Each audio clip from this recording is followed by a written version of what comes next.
after the on-scene portion of our investigation, we will also be assisted by Lycoming engines and Piper aircraft. The information I have for you today is preliminary since we just arrived on scene.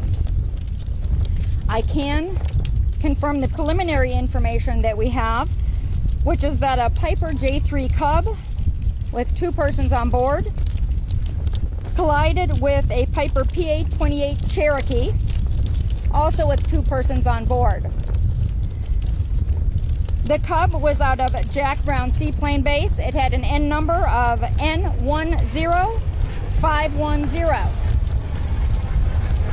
The Piper Cherokee came out of Lakeland Airport and was N number 221 Delta.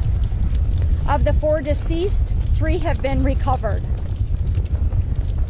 I want to thank all of the assistants we have on scene here today, especially the Polk County Sheriff's Office, the Winter Haven Police Department, Florida Fish and Game, Polk County and Winter Haven Fire Departments, and the Polk County EMS.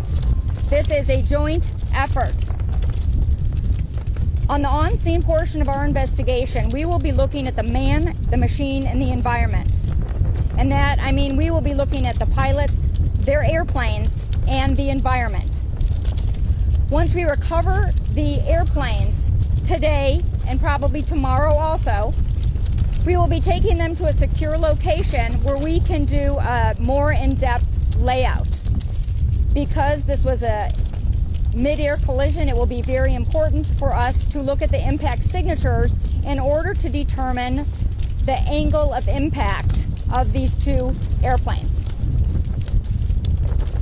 Our process is that in approximately 2 to 3 weeks, we will put out a preliminary report. About 12 to 18 months after, we will put out a factual report and a probable cause.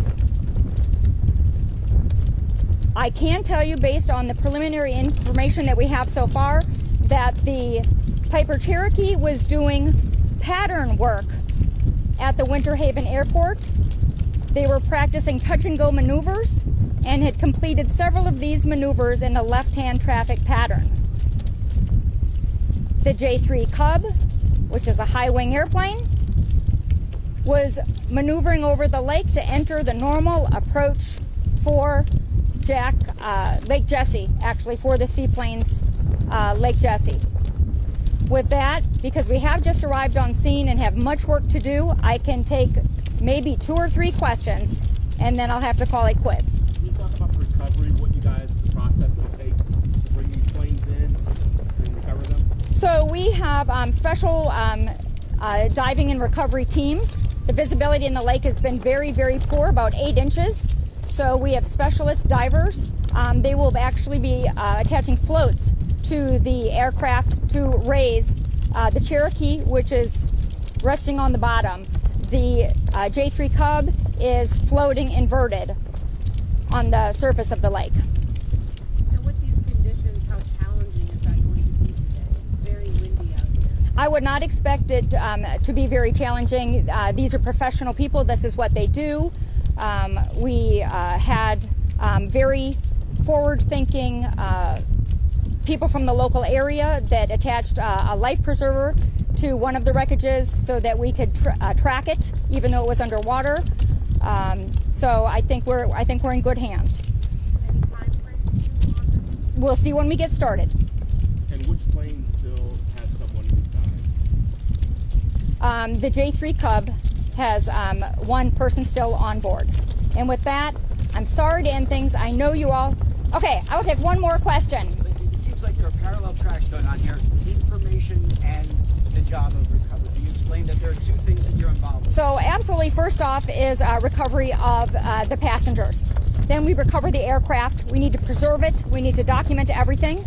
We will stay in this area to look for videos, talk to any witnesses who may have seen something. Any witnesses who might have seen something, I would ask you to please reach out to NTSB. You can find their information online and let them know you have witnessed this accident. We'll be collecting that perishable evidence here on scene in Winter Haven before we follow the wreckage to a recovery facility. And with that, we must get to work because it's late in the day. I thank you all very much, and we'll try to give you an update tomorrow. Thank you.